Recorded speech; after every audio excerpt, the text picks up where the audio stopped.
Assalamualaikum. I'm sharing this brief guide for the Journal Club. First, article presentation. Once you have divided your jobs, who is doing the introduction portion, methods, result, and discussion portion.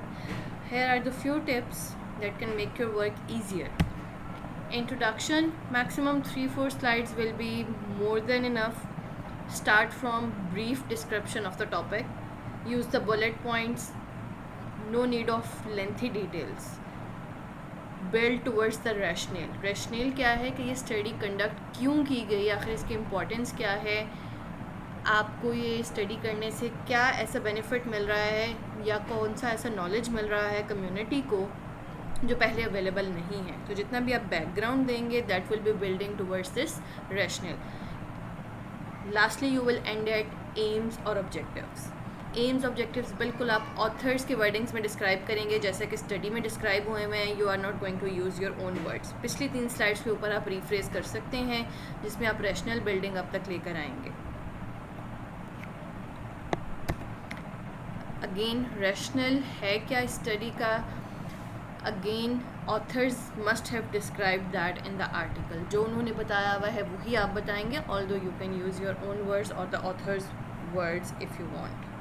बस introduction में यही करना है आपने. Next comes methods. Methods में जहाँ तक हो सके यूज़ द सब हेडिंग्स ताकि वो अंडरस्टैंडेबल बन जाए. For example study design, site of conduction, sample size, sampling technique और भी जो सारे पॉइंट्स हैं उनको सब हेडिंग्स के अंदर बताने की कोशिश करें. अगर पिक्चर्स डालने की ज़रूरत पड़ती है तो पिक्चर्स आप डाल सकते हैं. लाजमी जो चीज़ें आपने मेंशन करनी है वो ये हैं कि इस स्टडी के क्या क्या आउटकम्स हैं जो इसमें मैयर किए गए हैं. फॉर एग्ज़ाम्पल अगर आप एक आर्टिकल देख रहे हैं जिसमें effect of exercise on hypertension है तो they must have measured the blood pressure, that is an outcome. आप मेंशन करेंगे ये आउटकम्स हैं, इनको स्टडी कैसे किया गया. अगेन ब्लड प्रेशर के एग्जांपल लें तो हो सकता है उन्होंने स्फेगोमैनोमीटर यूज़ किया हुआ हो सकता है मर्करी वाला, हो सकता है डिजिटल वाला. अगेन आप मेंशन करेंगे कि वो आउटकम मेजर किसने किया है और कब किया है. जो भी आप आर्टिकल प्रेजेंट कर रहे हैं या कर रही हैं उसके आउटकम्स आप बताएंगे, किसने मैयर किया, कब मैयर किया और कैसे मैयर किया. ये सारा कुछ आर्टिकल में मेंशन है और यही चीज़ें आपने लिखनी है. Again you can use the tabulations और बुलेट पॉइंट्स ताकि इजी अंडरस्टैंडेबिलिटी हो जाए.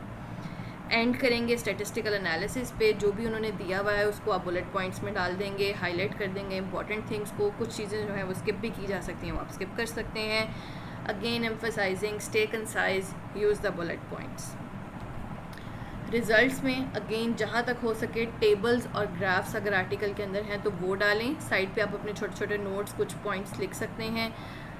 जहाँ तक पॉसिबल है उसको कंसाइज रखने की कोशिश करें. इंपॉर्टेंट फाइंडिंग्स को, लेस इंपॉर्टेंट को छोड़ दें. बुलेट पॉइंट्स यूज़ करें, लेंथी टेक्स्ट को अवॉइड करें. Discussion portion again little bit tricky but इसको भी बहुत आसान बनाया जा सकता है. कैसे? सबसे पहले तो आप देखेंगे इस जिस स्टडी को आप प्रेजेंट कर रहे हैं उसके आउटकम्स क्या क्या हैं.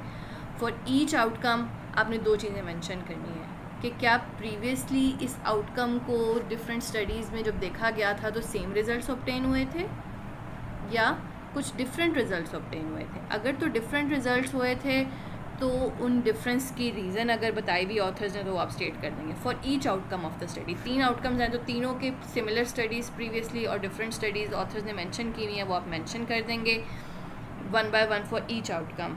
And the good thing is कि आपने ख़ुद कोई सर्च मज़ीद नहीं करनी. जितना ऑथर ने बताया हुआ है उतना ही आपने उसके अंदर रिपोर्ट कर देना है, बट उसको बुलेट पॉइंट्स के अंदर अंडरस्टैंडेबल वे के अंदर आपने प्रेजेंट करना है.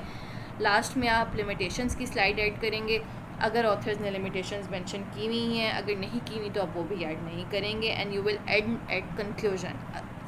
लिमिटेशंस और कंक्लूजन को सेपरेट स्लाइड्स के ऊपर लेकर आएँ. कंक्लूजन अगेन बेहतर है कि आप ऑथर्स के वर्ड्स के अंदर ही प्रेजेंट करें. थोड़ा ब्रीफ करना चाह रहे हैं तो कुछ कर लें, otherwise better is to present जैसा कि ऑथर ने प्रेजेंट किया हुआ है. कुछ जनरल इंस्ट्रक्शंस हैं कि आपका फ़ॉन्ट साइज़ और प्रेजेंटेशन का थीम जो है वो चारों पोर्शंस के लिए अंदर कंसिस्टेंट होना चाहिए. Of course once you have made it तो आप फिर उसको लास्ट में आप उसको कंसिस्टेंट कर सकते हैं. कलर कंट्रास्ट थॉटफुली चूज़ करें, दूर से वो नज़र आए. लाइट येलो के ऊपर वाइट कलर का टेक्स्ट जो है वो विजिबल नहीं होता दूर से, तो इस तरह के कलर कंट्रास्ट को अवॉइड करें. ओवर क्राउडिंग स्लाइड्स के ऊपर होती है तो वो रीड करता रह जाता है प्रेजेंटर, बुलेट पॉइंट्स में लेकर आएँ ताकि आपके ऑडियंस के साथ इंटरेक्शंस आसान रहे। कोई चीज़ आपने आर्टिकल के बाहर से उसके अंदर सर्च करके नहीं डालनी, जो कुछ आर्टिकल के अंदर ऑथर्स ने दिया हुआ है बिल्कुल वही आपने करना है। तो फर्स्ट थिंग इज़ कि आप जौन सा मर्जी सेक्शन प्रेजेंट कर रहे हैं, रीड द आर्टिकल थॉरली, पूरे का पूरा आर्टिकल बहुत थॉरली रीड करें, and then you need to just shift it on the PowerPoint, अच्छी तरह से समझ के। कुछ और चीज़ आपको बाहर से पढ़ने की ज़रूरत नहीं है, पढ़ सकते हैं ऑफ कोर्स, डालने की ज़रूरत नहीं है। एंड लास्टली प्रेजेंट करते वक्त our study, we did that, we saw that जैसे वर्ड्स आपने बिल्कुल यूज़ नहीं करने। You are just presenting this study, you have not done this study, तो you will be using the words like authors stated that, researchers did that. ठीक है जी, thank you so much, that was all from my side.